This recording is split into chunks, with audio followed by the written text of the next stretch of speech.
In Indian-administered Kashmir, soldiers are combing the area for separatist fighters who they say shot and killed their colleague last week. It's the latest military operation in a dispute that's lasted more than 70 years and twice ended in war. During the last 2 years, the UN has investigated allegations of human rights abuses in Kashmir and found fault on both sides.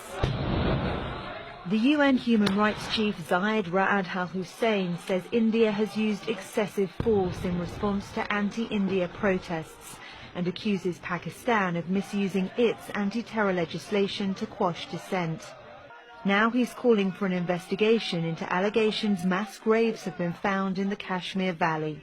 This report is the first ever issued by the UN on the human rights situation in India-administered and Pakistan-administered Kashmir. It details human rights violations and abuses on both sides of the line of control, and it highlights a situation of chronic impunity for violations committed by security forces. Pakistan says it welcomes the UN's proposal for an international inquiry into human rights abuses. But a spokesman for the Indian Ministry of External Affairs said in a statement, India rejects the report. It is fallacious, tendentious and motivated. We question the intent in bringing out such a report. The UN Human Rights Chief says he met with representatives of both governments when there was an increase in violence in July 2016. That was triggered by the death of rebel leader Burhan Wani.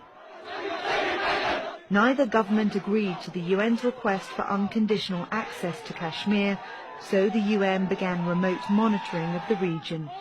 That ended a few months ago, and the final report makes uncomfortable reading for both India and Pakistan.